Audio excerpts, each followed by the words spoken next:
Senior member sir, మీరు గతంలో చాలా ఉన్నతమైన పదవులు కూడా చేస్తున్నారు. మేము సిన్సియర్గా మిమ్మల్ని ప్రార్థిస్తున్నాం సార్, దయచేసి రికార్డులు తెప్పియండి.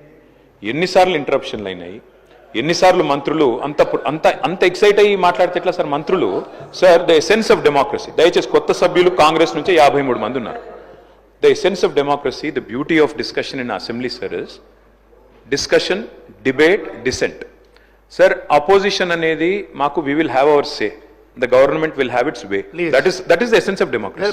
దయచేసి నేను వారిని మిమ్మల్ని కూడా కోరేది సార్, మంత్రులకి సంయమనం ఉండాలి, రిస్ట్రెయింట్ ఉండాల్సింది treasury బెంచెస్కి.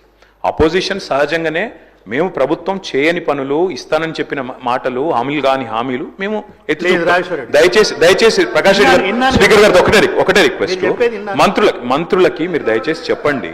Essence of the democracy.